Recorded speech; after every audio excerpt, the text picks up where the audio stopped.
Assalamu alaikum wa rahmatullahi wa barakatuh.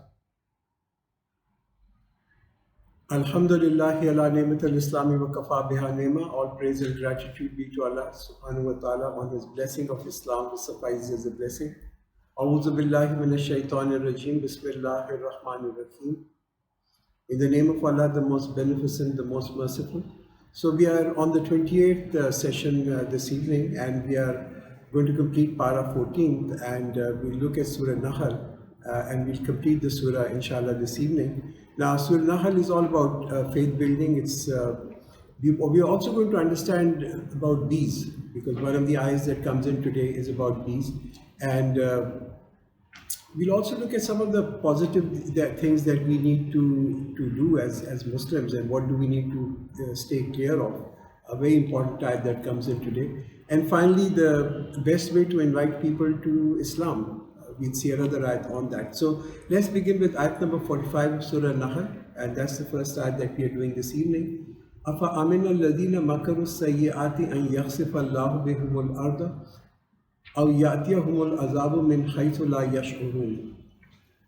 Then do those who plan evil deeds feel secure that Allah will not cause the earth to swallow them, or that the punishment will not come upon them from where they do not perceive. So we start with an ayat which is a warning of Quran. People shouldn't really feel safe if they are planning wicked acts, and people know when they are planning things which are evil. They shouldn't really feel secure after that, because Allah can bring His punishment from anywhere, whether it is a swallowing of them by the earth being swallowing them, or any other punishment.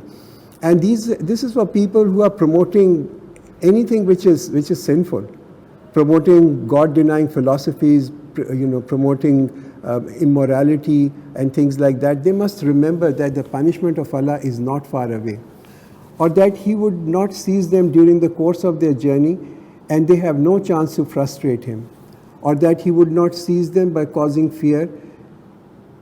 But indeed your Lord is kind and merciful. So different types of azab in the last three ayahs being described.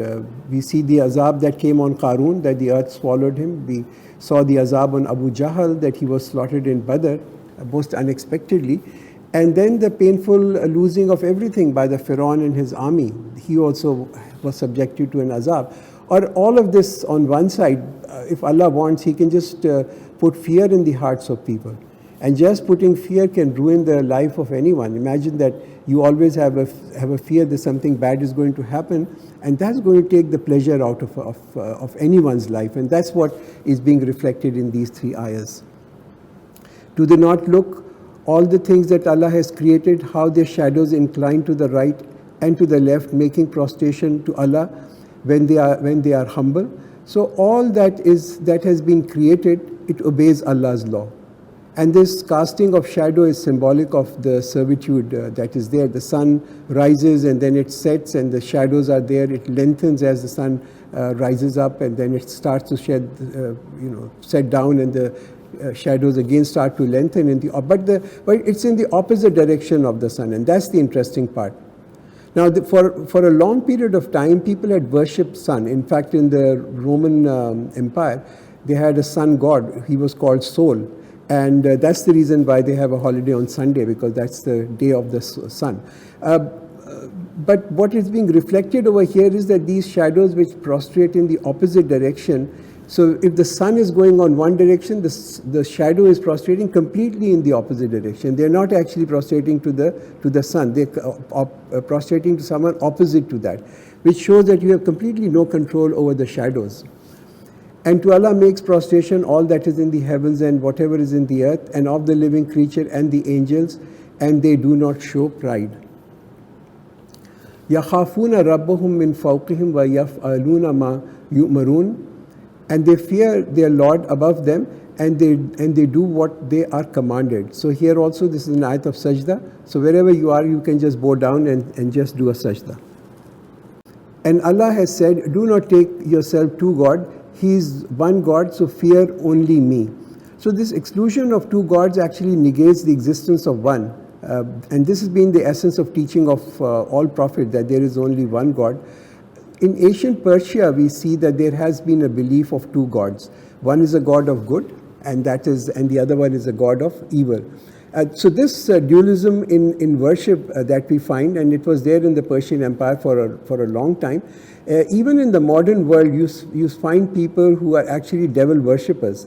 They recognize that there is a supreme being, but they also give reverence to the shaitan, and they actually do worship. So it could also be meaning in the present world where people have this dualism that is there.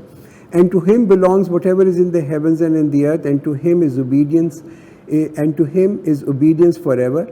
Then is it other than Allah that you fear? So the whole universe exists on obedience of Allah.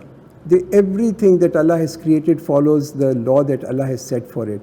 So fear of people is also a form of a shirk, which I says over here that it is only the Allah that you need to fear. When we begin to fear people, or people begin to fear other people, this is going to ultimately lead people to disregard Allah and begin to fear people. Oh, what people will say. So sometimes they will break the law of Allah only because of the fact that they want to please people. And whatever favor you have, they are from Allah. Then when misfortune touches you, to him you cry for help. Whenever distress afflicts people, they cry for help from Allah. They forget all the faqirs, the deities, the saints, the peers that are there. But when people are in abundance, when Allah gives lots of ni'mat to them, they become heedless towards Allah. Hence, this is an ayat actually which is there to shake us out of that complacency. And it is really telling us that everything is obedient in this universe, and it's only the fear of Allah that will actually keep people on the straight path. Then when he removes the adversity from you, behold, a party of you associates others with their Lord, so as to deny what he has given them. Then enjoy yourself, for soon you shall know. So even mushriks, as we have been talking about in the past, they asked Allah for help in distress. But then they would give the offerings to their own gods, which is Lat and Hubbal that were there in Kaaba. Today Muslims go to the mazar, they ask the dead saints. If their desires are fulfilled, they give the credit to the Pir Sahib. It said they went to the mazar and as a result we got this. If their prayer is not fulfilled, then the blame goes to Allah. And if people are not even going to the mazar, the modern shirk that we find is also being totally dependent on material resources. People give credit to the machine. The machine saved someone. Machines don't save people. Science and skills of people don't save people. It's important for us that we use the resources. There's no doubt we should use medicine and all modern resources that science has given to us. But the tawakkul and trust must be on Allah. And they assign to what they do not know a portion of that which we have provided for them. By Allah, you will surely be questioned about what you fabricate. And they attributes to Allah daughters, and exalted is He for them, and for themselves is what they desire. So the attitude we have found historically has been that there has been so much contempt towards the female. And Islamic view has been radically different about it. Islam regards female as a great blessing. And many people actually, if you look at the history of Makkah, many people actually accepted Islam, and they came into Islam when they understood the kind of respect that Islam was giving to female. And when one of them is informed of the birth of a female, his face becomes dark and he suppresses his grief. He hides himself from people because of the evil of which he has been informed. Should he keep it in humiliation or bury it beneath the dust? In fact, evil is what they decide. We think that this was only a practice there in the pre-Islamic days, or the kuffar used to practice. It's still there. The form has changed a little bit. In many countries, we still see that female are regarded such a great burden. And we find in subcontinent this jahez, which is giving jahez to the bride. This is such a curse that it is actually because of this, a lot of people don't want to have a daughter. In fact, in India, if you look at India and China, which have far fewer girls than boys, and it is creating such a huge social challenge into their society, because they are able to determine the sex of the child before birth and then conveniently abort if it's a girl. And as a result, now number of boys in these societies is much higher than what female are, both in China as well as in India. And now compare this compare this with the izzat that Islam gives to women.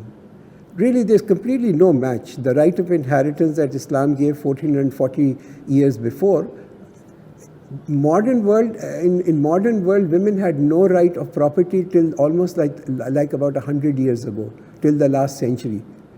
Until 18th century, which is not that far away from us, 18th century, in Christianity, the Pope was really unsure whether even women should be given a status of a human being. That's the level of how other religions and other societies have regarded women. And look at the way Islam liberates them and actually elevates their position. For those who do not believe in the hereafter have evil attributes, and for Allah is the highest attribute, and He is mighty, the wise. And if Allah were to grip people for their wrongdoing, He would not let upon the earth any creature, but He respites them for a specified term. And when their term has come, they will not delay a moment, nor they can bring it before. And they attribute to Allah that which they dislike, and their tongues assert the lie that all the good things are for themselves. Assuredly for them is the fire, and they will be driven into it speedily. By Allah, we did certainly send messengers to nations before you, but Shaitan made their deeds attractive to them, and he is their guardian today, and they will have a painful punishment. Now, how Shaitan makes deeds attractive to people, he beautifies the deed. Sometimes people give these very fancy names and fancy titles to things like individual freedom. They say, well, it's all about freedom. We should publish all the trash that is there. In the name of entertainment, they would degrade women, take them on catwalk and dances and all these issues that are there. But these are Shaitan making these sinful deeds seemingly attractive to people. That's how Shaitan. Just give a beautiful name to something which is really offensive, and give a beautiful name and consider this to be an attractive deed. And we have not revealed to you the book except for you to make clear to them about which they differ, and as a guidance and as a mercy for people who believe. Now, if we are left on our own without any book of guidance, it will be nearly impossible for us to reach paradise. Hence, we need a guide to tell us what is right and what is wrong. And that's the reason why it is important for us to understand Quran. It's one of the most important tasks that must be there in our life. The highest priority that must be there is that we really understand what this book is telling us. How can we really take a guidance from a book if we don't understand what is contained in that book? And this is the only cure for the disease of ignorance. That the purpose this book was given to us was that it is a book of guidance, but guidance we can only understand if we understand what's written in the book. Vast majority of Muslims have no idea, they have no clue what is there in this book. And Allah has sent down water from the sky and given life with it to the earth after its death. Indeed, in it are signs for people who listen. So, lifeless and barren hearts can be revived by the revelations. Like barren land can be revived by rain which falls down from the sky. Now, with one condition, that the earth must have the capacity to absorb rain.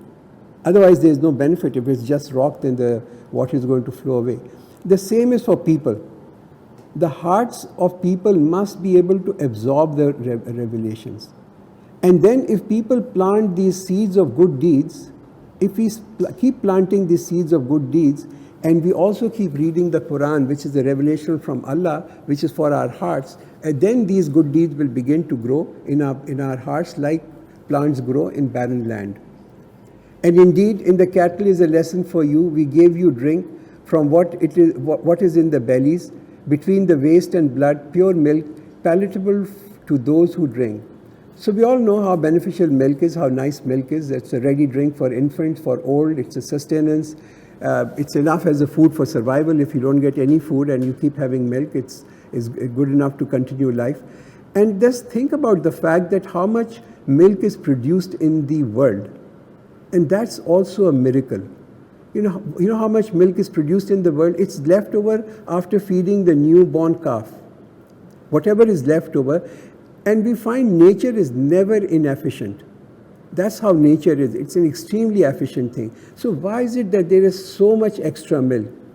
So much extra milk that it is actually feeding the 7 billion population on this earth? Because this is how the Creator made it. That the cow and the goat and you know, they will give you milk much more than their own needs. And from the fruits of the date palm and grapevines you take intoxicants and good provision. Indeed, in that is a sign for a people who ponder. So this is the balance of Quran. It says that everything has a good use and a bad use. There is a right way of using thing and a wrong way of using thing. There are pure and wholesome things, and then there are things which are detrimental and intoxicants. Now the choice is ours. We can use the grapes or the date palms for making a good provision for ourselves, or people can misuse it and make intoxicants from it. That's their choice, and that's why there will be a punishment or a reward. And your Lord inspired the bee, make hives in the mountain and in the tree and in that which they have built. Now the word that's used in the beginning, which is the word wahi, where the word wahi comes in, it's basically to convey a message. Wahi literally means to convey a message secretly and swiftly. Now, think about a bee. A bee has a brain which is the size of a pinhead. But it has been shown over here or revealed in the Quran as a source of inspiration for man. And in fact, this whole surah is named after a bee. It's the surah Nahl. It actually literally means a bee. So reflect on the life of the bee and see how interesting it is, how bees work as a group. And when a bee is there, I mean, within a beehive, there are no male. And when you look at the way Allah addresses the bee, it uses a female pronoun. Now, this is a rule in Arabic that if in a group there is even a single male, in Arabic, you would use a male pronoun. So even if there are a million female and one male inside a group, the pronoun would always be used as a male. But if the group is entirely of female, only then a female pronoun would be used. And the way this ayat begins was by using a female pronoun. Now, how could anyone 1400 years ago know that all the bees in a hive are female? They couldn't really know that. But that's how Arabic is, and that's how Allah has narrated over here, that this is a group of bees who are working, making hives in the mountain and the trees, and that they are all female. Then eat from all the fruits and follow the ways of your Lord laid down for you. There emerges from their belly a drink varying in color, in which there is a healing for people. Indeed, in this is a sign for people who reflect. So these are ayahs for us to think about. These are ayahs for us to reflect about. One of the things that you should actually watch on National Geographic is a documentary on bees, and it tells you about the kind of perfect communication that exists between bees. You know, they will send a few scout bees. They would go around to see where the flowers are, and then these bees come back, and then they guide all the other bees to the source of these flowers so that they can collect the nectar over there. And how do they do that? They don't communicate verbally, but they do a kind of a dance, and that's called a bee dance. They position themselves with the sun in the right direction and then do a dance, and all the bees are watching them. And once they complete the dance, then the bees actually go and they follow the way that has been laid down. And that's what is being told in this ayat. And eat from all the fruits and follow the way of your Lord laid down. Again, the way is described, and the bee comes in and passes on this knowledge to all the other bees by doing this bee dance. And Allah created you, and then He causes you to die, and among you is he who reaches feeble age, so that he knows nothing after having had knowledge. Indeed, Allah is knowing and powerful. So how man is reduced to this most abject age? We see people in their old age, when they become senile, they don't remember things, despite the fact that they have known, but nothing of that knowledge remains. All that knowledge that has been acquired so painstakingly, gradually it begins to decay, the brain begins to decay, and people become so helpless. This is almost like a second childhood. You know, when a child is very small, he's completely dependent, except the only issue here is that there's no mother to take care for such people in the old age. And it's really sad to see people who at some point in time were so powerful, so influential, so intelligent, they just kind of wither away. And that's what Allah describes over here, that people who reach feeble age, they know nothing of, despite the knowledge that Allah had given to them. And Allah has favored some of you over the others in provision. So those who were favored would by no means hand over their provision to their slaves, so that they would be equal to them. Then is it a favor of Allah that you deny? We see the difference of rich and poor in our societies. That's part of the test. And sometimes Allah tests people by giving them, and sometimes Allah tests people by taking them. That's His wisdom. That's His wisdom that He decides this, whom to test how. But Islam has actually given us a guide to actually reduce this difference between the rich and poor. And so if you see the Islamic laws of inheritance, of zakat, of sadaqah, of meher, this is just the way in which this difference between rich and poor can be reduced as much as possible. But in the hereafter, justice will be such that poor will be compensated because of the difficult life that they lived, and they will be compensated by being given a higher handicap. And Allah has made spouses from you and has created sons and daughters for you from your spouses, and has provided for you from the good things. Is it then falsehood that they believe, and in the favors of Allah that they disbelieve? So all these ni'mas that are given to us by Allah, our physical, our mental, our emotional well-being, the companionship that Allah has provided for us, these are all His ni'mas that He has given. The message over here is don't misuse them, don't abuse them. Just show gratitude. Be thankful to Allah for all these ni'mas that you have, for your spouse, for your children, for your grandchildren, for the entire family that you have. I don't know when was the last time we thanked Allah for the great family that He had given us, but if we haven't, I think this is a great moment to do that. And they serve besides Allah that which does not control for them any provision of heavens and earth, nor do they have any power. So do they coin similarity for Allah? Indeed, Allah knows and you do not know. So this is something for us to understand, that we cannot actually coin any similarity. We cannot make examples of Allah, that Allah is like this or Allah is like that, because in Quran Allah says, "Laisa ka mislihi shay'un." There's nothing like Him. We cannot comprehend Allah. We can only know about Him what He wills to disclose to us, what He wills to tell us. And that we can only know from the beautiful names of Allah that are there in Quran, and no more than that. Allah sets forth an example: a slave who is owned and has no power over anything, and one to whom we have provided from ourselves good provisions. So he spends from it secretly and openly. Are the two alike? Praise be to Allah, but most of them do not know. Now, the point is being raised over here is, just think about it. Is the creator and the created equal? If you ask this question to anyone, obviously the answer is no. Is a slave and a free man equal? The answer is obviously no, they are not equal. So how can a created human being be thought to be a possessor of powers which are comparable to Allah? Allah, who is the Almighty with limitless resources, and He is the source of existence of everything else. How can they be a God, or how can there be a deity which people worship? And Allah presents an example of two men. One of them is dumb and unable to do anything, while he is a burden on his master. Wherever he sends him, he brings no good. Is he equal to the one who commands justice while he is on the straight path? So dumbness and incompetence also is not equal. No one can say that this dumbness and incompetence is same as wisdom and justice. And competence, and that's something we have to also think about, that how can a false deity or false god be compared to the master?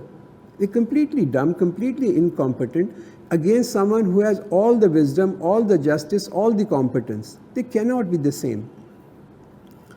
And to Allah belongs the unseen of the heavens and the earth, and the command of the hour is not but as a twinkle of the eye, or even nearer. Indeed, Allah has power over all things. And Allah has brought you from the wombs of your mother, not knowing a thing, and He gave you the hearing and sight and heart. Perhaps you would be grateful. think about the faculties Allah has given us, all these faculties, in order for us that we recognize Him. The purpose of giving these faculties is that we can establish contact with Him, we can actually understand Him. It's all this relation building is through contact. Every relation that we build is through contact, and the purpose of hearing, sight and heart is so that we can actually establish contact with our Creator. Do they not see the birds held poised in the midst of the sky? None holds them except Allah. Indeed, in this are sign for people who believe. So even birds, when you see them, they are heavier than, they will fall down. They have a certain weight, but they fly because Allah has made a law that things fall down in gravity. But Allah has also made birds in a way that they break this law and they keep flying, fluttering for a very long period of time, defying the gravity. And Allah has made for you your homes a place of rest and quiet, and made for you from the hides of animals dwelling, which you find light on the day of your travel and on the day of your encampment, and from their wool, fur, and hair rich provisions and articles of convenience for a time. So this is a difference between a home and a house. Home is a place which is where there is peace, where there is tranquility, and which is a place you want to look forward returning back to. So keep the life simple, and makes your home a place of peace. And Allah has made for you from that which He has created shadows, and has made for you from mountains shelters, and has made for you garments that protect you from the heat, and garments that protect you in the battle. Thus He completes His favors upon you so that you surrender. Even shades Allah has created, because Allah has given light the property that it doesn't bend. And when light does not bend, it actually creates a shade. And this shade has also benefit for mankind, because this is for us a temporary resting place. Like on a big tree, you sit under the shade and it's nice and cool. So this benefits people. And then Allah also describes the garments. They are there for our protection, they are there for our comfort, and more important, they are there to cover our modesty. And if they turn away, then only upon you is to clearly convey. They recognize the favor of Allah's, yet they deny it, and most of them are ungrateful. So many blessings people enjoy. They know these blessings are coming to them from Allah, but they refuse to thank Him. They refuse to do shukr of Him. And the day when we will raise from every nation a witness, then no permission will be granted to the disbelievers, nor will they be allowed to offer any excuse. So for every nation, witness will be their prophet, and the prophets will be called who would convey that they had passed on the message. And they not only gave the book to the people, but they also taught them of how to act on this guidance which was offered by this book. Now it is obligatory. Now it is a farz on all of us that before we are questioned, and certainly we will be questioned about this, that before we are questioned, we have a good understanding of what is written in the Quran. This is the foremost thing which is important for us. We must understand what is the message of this book, what is written in this book of Quran. And when those who are unjust see the punishment, it will not be lightened for them, nor will they be respited. And when those who ascribe partners with Allah see their associates, they will say, "Our Lord, these are our partners whom we used to call besides you." But they will throw back the reply, "Indeed, you are liars." So the partners will throw back and say, "You are indeed liars." So partners will actually begin to show they disown their followers, and that they never ask them to pray. Someone who's a pious person who has died and he's buried in a grave, in a mazar, he doesn't know what the followers are doing. And the followers, whatever they are doing, that's their call. And they will tender submission to Allah that day, and all they invent will leave them in a lurch. Those who disbelieve and avert Allah from the way of Allah, we will increase them in punishment over their punishment for the corruption that they spread. So people, when they use their power of speech, they must be very careful. Also their wrong action, the sinful actions, because sometimes they will stop people in the way of Allah. The use of speech, the wrong action, people become role model, and as a result people stop from the way of Allah. This will actually result in increase of punishment. Not only will they be carrying the burden of their sin, but anyone who has stopped because of their speech or because of seeing their wrong action, his burden will also be shared. And on the day when we will raise among them nation a witness over them from themselves, and we will bring you which means addressed to our Prophet, O Muhammad, as a witness against your nation. And we have sent down to you the book explaining clearly all things, and as a guidance and a mercy and a good tidings for those who surrender. So all nations will be questioned, beginning with Hazrat Nuh alayhi salam. People will deny. Finally, it will be the turn of Muslims, and they will be questioned, and they will verify the message has been delivered to all these people before. And they will be asked, how do you know that the message has been delivered? And they will say, we read in the final book, the book of Quran, and our Prophet conveyed that to us. Now it is a responsibility. Our Prophet is no more here. Now it is a responsibility of every Muslim to convey this message.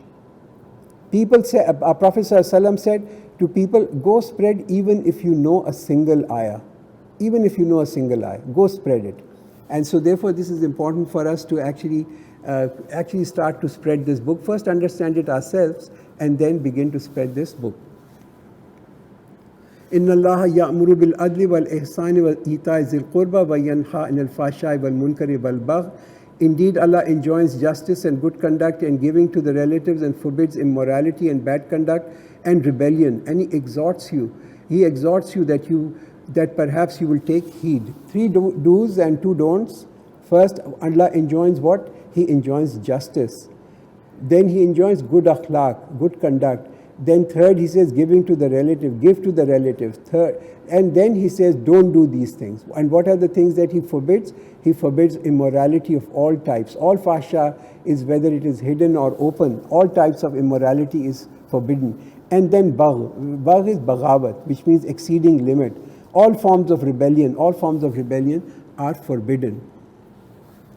And fulfill the covenant of Allah when you have made it, and do not break oaths after making them. You swear them solemnly while you have made Allah a witness over you. Indeed, Allah knows what you do. So there are different types of covenants that we know. The covenants of that first is we have a covenant with our Creator, and that is a covenant when we actually read the kalma, that we will submit to Him, that we will be His obedient servant.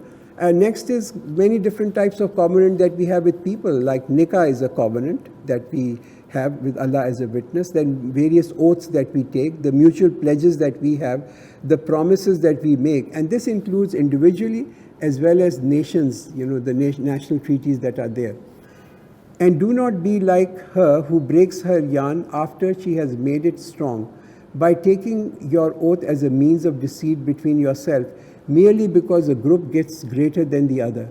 Allah only tries you by this, and He will surely make clear to you on the day of resurrection that over which you used to differ. So oaths and pledges, the promises that we have, they are taken to form a binding relationship. That's the purpose of an oath, that we have a binding relationship. So binding is the real factor. And this is the example being given over here in Quran is like yarn. Yarn or cotton is very fluffy and it is very weak. But then you spin this cotton, it becomes strong and it becomes useful. But then if you break it, then it serves no purpose, right? It serves no purpose. You bind it together so that you can spin it and make cloth out of it. And relationships is also in a similar way. Relationship must be strengthened by honoring the oath. If we have made an oath, it's like we have spun the cotton. This is the oath that we have made, and we must honor these oaths. The peace of our home, the peace of a society will only be there if oaths are upheld. Mistrust which is caused by breaking oath will always lead to fasad in our personal lives as well as in our societies. And if Allah had willed, He could have made you one nation, but He causes to astray whom He wills and guides whom He wills, and you will surely be questioned about what you used to do. So this is something we have talked about, so we can just recap. This is a question about free will and predestination. So Allah has given us a free option, it's given us a free choice. We can accept or we can reject. فَمَنْ شَاءَ فَلْيُؤْمِنْ وَمَنْ شَاءَ فَلْيَكْفُرْ. Quran talks about this. It's upon you to be a Mu'min, or if you want, you can reject it. That's your call, and that's the free choice that's been given to you. But what you get over here, that's part of your destination. That's a predestination. And do not take your oath as a mean of deceit between you, lest a foot slips after being firmly planted, and you would taste the evil consequences because you have turned away from the way of Allah, and a grievous punishment is yours. By our behavior, we can either attract people to Islam or we can repel people from Islam.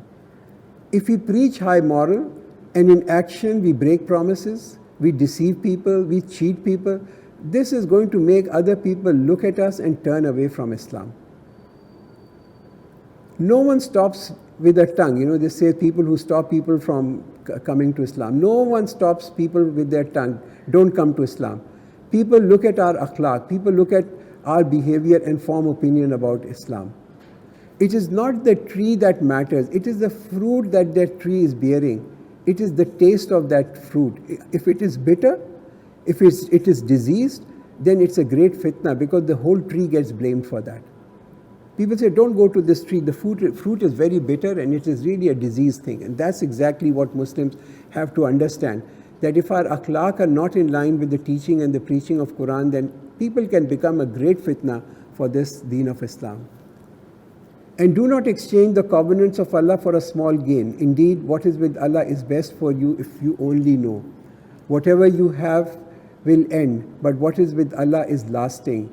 And we will surely give those who are patient their reward according to the best of what they used to do. So illegal acts done for petty gains in this world, they are worth nothing. What's worth of the gain that people get?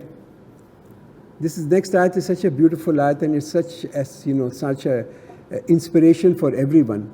Man amila salihan min zakarin aw unsa wa huwa mu'minun falanuhyiyannahu hayatan tayyiba.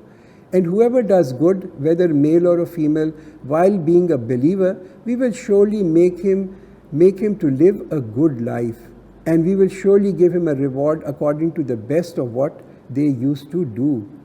Now, having a belief in this ayat, it actually gives you such kind of peace and satisfaction. We all want to be happy. We all want to have a peaceful life because happiness is the ultimate currency. Everything that we do in this world, whether it's our job or whether marriage or children, we are in search of happiness. But often people try and find happiness in things in which Allah has not created any happiness. If you want a good life, and that Quran is saying if you want to live a good life, what you need to do is only two things. Do good. Whoever does good, he will have a tayyib life. He will have a good life. And the other thing is not only just doing good, but having a strong faith. So when you recite the Quran, seek refuge in Allah from the accursed shaitan. Now for dua to be effective, there must be sincerity and focus. It's all about, how we ask Allah. If we want to ask Allah, we must begin first by asking protection from the shaitan, to save us from the insinuations or the waswasa of shaitan. So this is a ayat which is telling us over here that when you begin reciting Quran, you must first you must say, A'udhu billahi minash shaitanir rajim. That's the way to do it, so that you ask Allah to save us from the insinuation of the shaitan. Indeed, He has no authority over those who believe and put their trust upon their Lord. His authority is only over those who take Him as a friend and those who associate others with Allah. And when we change one revelation for another revelation, and Allah knows best what He reveals, they say, you are surely a forger. Most of them do not know. So revelations are sent by Allah according to a plan. It's a gradual thing. It was revealed over many years, over 22 years that the Quran was revealed. So that people can bring change, so that people can absorb it. It's a step-by-step healing process.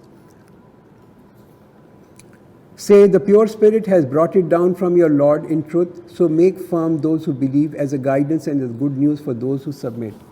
And we certainly know that they say, it is only a man who teaches him. The language of a one they refer is to non-Arabic. And this is in clear Arabic language. So the kuffar used to say that Prophet ﷺ is being taught by some teacher who is a foreign teacher, he's not from here, and they said that's the reason why he brings all these words of wisdom, and the language is really such a beautiful language, and they were objecting to the Prophet, saying that he's being taught these words of wisdom by someone else. So that's being refuted over here. Indeed, those who do not believe in the revelations of Allah, Allah will not guide them, and for them will be a painful punishment. They only invent falsehood. Who do not believe in the revelations of Allah, it is they who lie.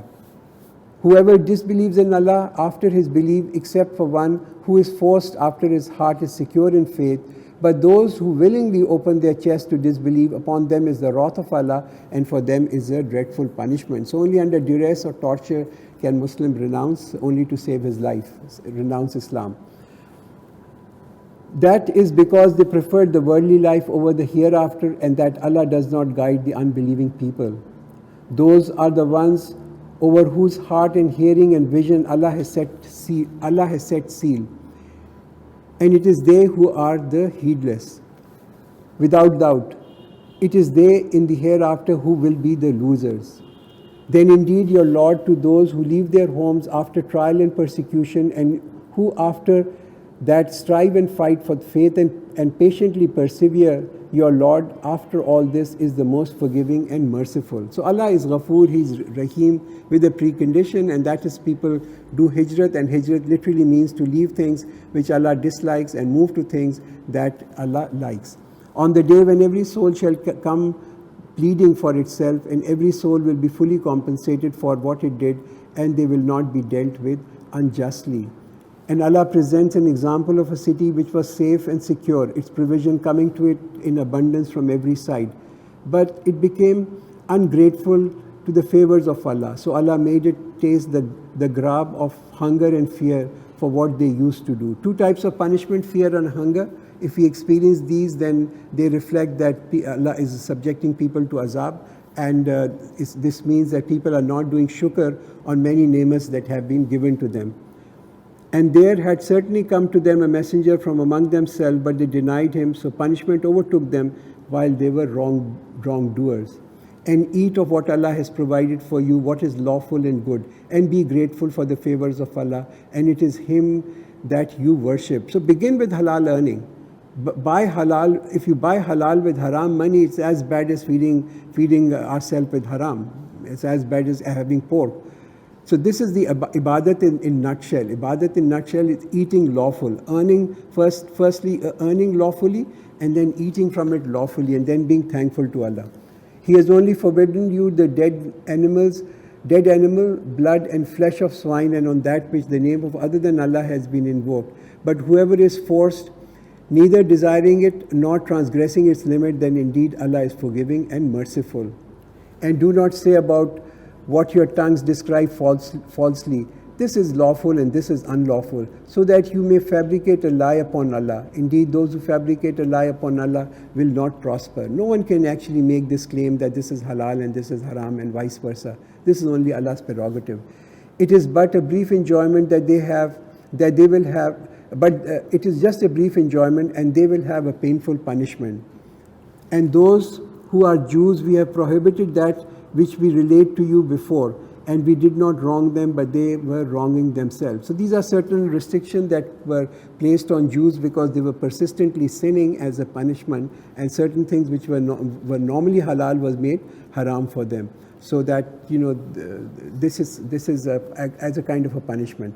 Then indeed your Lord, to those who have done wrong out of ignorance and then repent after that and correct themselves, indeed your Lord after that is forgiving and merciful. Indeed, Ibrahim was a nation devotedly obedient to Allah, upright, and he joined no associate with Allah. Hazrat Ibrahim alayhi salam is given a title of Ummat over here. He was a nation, he was a community in himself. Alone held the banner of Islam. One man accomplished what even many nations cannot accomplish. He was grateful for his favor, and Allah chose him and guided him to the straight path. What an honor that Allah would choose someone to be specially chosen by Allah. And we gave him the good in this world, and indeed in the hereafter he will be among the righteous. Then we revealed to you to follow the way of Ibrahim, the upright, and he was not of those who associate with Allah.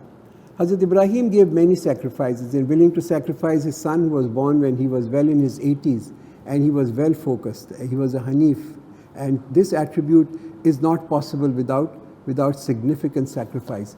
The Sabbath was only ordained for those who differed about it, and indeed your Lord will judge between them on the day of resurrection concerning that which they used to differ.